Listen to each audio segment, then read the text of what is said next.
ಆದರೆ ನಾನು ಹಿಂಗೆ ಆಗ್ತೀನಿ ಅನ್ನೋದು ಹೇಳೋಕ್ಕಾಗೋದಿಲ್ಲ. ಅದು ಜೀವನದಲ್ಲಿ ಏನೇನೋ ಆಗ್ಬೋದು. ಅದು ನಾವು ಕೂಡ ಈಗ ಮನೆಗೆ ಹೋಗೋದಿಲ್ಲ ಹೇಳೋಕ್ಕಾಗೋದಿಲ್ಲ.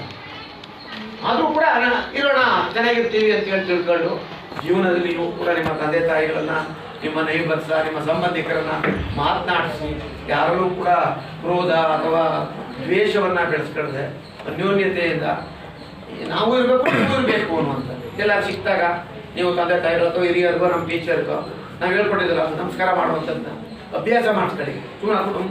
ಹಿಂಗಂತ ಹೋಗ್ಬೇಕು. ಅದು ಕೂಡ ಅವ್ರಿಗೆ ಇನ್ನೊಂದು, ನೀವು ಕೈ ಎತ್ತಿ ಮುಗ್ದಾಗ ನಾವು ಕೂಡ ಕೈ ಎತ್ತಿ ಮುಗಿದೇ ಮುಗ್ತೀವಿ.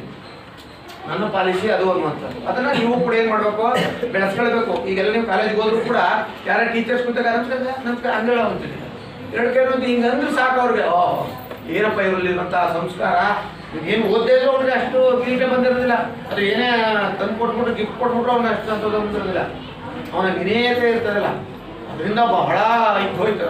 ಅದೇ ಸಾಕಪ್ಪ ನನಗೆ ಏನಿಸ್ತದೆ, ಯಾರು ಬೇರೆ ಏನೂ ಬೇಕಾಗಿಲ್ಲ ಅಲ್ವಾ. ನೀವು ಕೂಡ ಜೀವನದಲ್ಲಿ ಜೀವನ ಅಂದರೆ ಮೊದಲೇ ಸಂಸಾರ ಮಾಡಬೇಕು. ಆಗ ಗೊತ್ತಾಗ್ತದೆ ಏನೋ ಒಂದು ದುಃಖ ಇದು ಹೇಳ್ತಿದ್ರು ಈ ಟೀಚರು ಈ ರೀತಿಯಾಗಿ ಇರ್ತಿದ್ದು, ನಾವು ಅವ್ರು ಹೇಳಿದ್ರು ಹಿಂಗೆ ಹೆಂಗೆ ಇರಬೇಕು ನೋಡ್ತೀರಿ. ನಿಮ್ಮೆಲ್ಲ ಎಲ್ಲ ಗುಡ್ದಿವೆಲ್ಲ ಎಮ್ಮೆ ಕಾಯೋದು ಅದು ಇನ್ನೊಂದೇನೋ ಮಾಡ್ಕೊಂಡು ಇದ್ದಿರ್ತೀರಿ. ಇನ್ನೊಬ್ಬ ಏನು ಮಾಡ್ತಾನೆ, ಕಾಲು ಬಂದ್ಬಿಟ್ಟು ಹಿಂಗೆ ಅಂತ ಹೋಯ್ತಾ ಇರ್ತಾನೆ, ಆರಾಮ ಮಾಡ್ತಾ ಅಯ್ಯೋ ನೋಡಿ. ನಾನು ಹೇಳ್ತೀವಿ ನಮ್ಮ ಮಾಸ್ಟ್ರು, ನಾನು ಓದ್ದೆ ಹಿಂಗಾದ ಓದ್ಬಿಟ್ಟು ಚೆನ್ನಾಗಿ ನೋಡಿ ಹೆಂಗೆ ಹೋಯ್ತಾ ಇದ್ದಾನೆ, ಕಾರಲ್ಲಿ ಹೋಯ್ತಾ ಇದ್ದಾನೆ, ಸ್ಕೂಟರ್ ಓಡ್ತಾ ಇದ್ದಾನೆ, ಅದು ಹೆಂಡತಿ ಕೂರ್ಸ್ಕೊ ಮಕ್ಕಳೆಲ್ಲ ಕೂರ್ಸ್ಕೊಯ್ತಾ ಇದ್ದಾನೆ. ನೀವೇನು ಮಾಡ್ತಿದ್ರಿ, ನೀವು ಹೆಂಡತಿ ಮಕ್ಕಳು ಚೆನ್ನಾಗಿ ನೋಡ್ಕೊಳ್ಳೋದು, ನೀವು ನೋಡ್ಕೊಳ್ಳೋದಿಲ್ಲ. ನಿಮ್ಮ ಎತ್ತರಿಗೆ ಪಾಪ ಸ್ಕೂಟ್ರಲ್ಲಿ ಕರ್ಕೊಯ್ತೀನಿ, ಇಲ್ಲೇ ಕರ್ಕೋದು ಬರೋದಿಲ್ಲ ಅವ್ರು, ಹೌದಲ್ವಾ. ನೀವು ಯಾಕೆ ನೋಡಿದ್ರಲ್ಲ ನಿಮ್ಮ ಏನು ಅಲ್ಲಿ ಹೋಗ್ಬಿಟ್ಟು ಬೈಕ್ ಬಿಡೋದು, ಅದು ಇನ್ನೊಂದೇನೋ ಮಾಡೋದು ಮಾಡ್ತೀರಿ ಅಂತ. ಅದರಿಂದ ಜೀವನದಲ್ಲಿ ಇಂಥವೆಲ್ಲವೂ ಕೂಡ ಸಹಜ ಬರೋದು.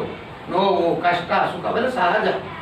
ಅದರಲ್ಲೂ ಕೂಡ ಮೀರಿ ನಿಲ್ಲಬೇಕು ಅನ್ನುವಂಥದ್ದು ಅಲ್ವಾ. ಆಮೇಲೆ ನಿಲ್ತೀರಿ ನಿಜವಾಗ್ಲೂ. ಅಲ್ಲ ನೀವು ಸುಮ್ಮನೆ ಹೊಡೆದ್ರೆ